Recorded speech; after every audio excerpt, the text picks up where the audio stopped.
Monday evening so girl look போய் பாய் look வந்துச்சுன்னு நினைக்கிறேன் எனக்கு. அண்ட் அந்த லுக்கில் நான் ரொம்ப அழகாக இருந்தேன். So anyway come to the point. So அன்னைக்கு ஈவினிங் வந்து வாக்கிங் போகலான்னு சொல்லி நான் எப்பயாச்சும் மாதத்துக்கு ஒரு வாட்டி போவேன். அதை வீடியோவை எடுத்து போடுவேன். ஸோ இந்த வாட்டி கண்டினியூவாக போடணும்னு நினைக்கிறேன். Let's see. அதுக்கப்புறமா என்ன பண்ண ஸ்டார்ட் பண்ணேன்.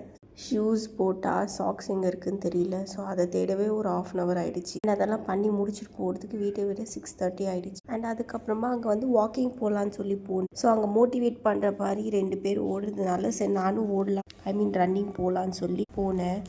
அண்ட் நான் 1.5 years, நாட் 1.5 years, 2 years நான் வந்து ஜிம்முக்கு போனேன். அண்ட் அது போயின்னு இருக்கும் போது I don't know the value about that. கண்டிப்பாக எனக்கு தெரியலை. நான் வந்து இப்படி நிற்கிவனும் எனக்கு தெரியல. ரொம்ப ப்ளஷர் அது இது. நான் ஸ்டாப் பண்ணேன். அண்ட் ஸ்டாப் பண்ணி கொஞ்ச நாள்லேயே வெயிட் கெயினும் ஆனேன். ஸோ எல்லாருமே எனக்கு சொல்லுவாங்க, ஜிம்மு டான்ஸ் எல்லாம் பண்ணிவிட்டு நம்ம விட்டோம் ஃபேட் ஆகுவோம் அப்படின்ற மாதிரி சொன்னாங்க.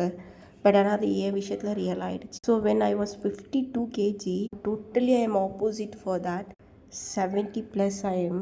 கண்டிப்பாக இப்போ என்னால் நம்பவே முடியல. நானும் ட்ரை பண்ணுறேன், பட் என்னால் கண்டினியூவாக போக முடியுமான்னு தெரியல. பட் எனிவே ட்ரை பண்ணலாம். ஆக்சுவலி நம்ம சாப்பிட்லன்னா கூட வெயிட் ரொம்ப போடுது, ஏன்னு தெரியல. நான் நினச்சேன் சாப்பிட்டா தான் வெயிட் போடுன்னு சொல்லி, பட் சாப்பிடாமலே வெயிட் போடுது. ஸோ பார்க்கலாம் இதுக்கப்புறம் how I am going to maintain my body. நான் மட்டும் மெயின்டைன் பண்ணல, அவ்வளோதான். ஒரு ட்ரெஸ் கூட ஃபிட் ஆகல.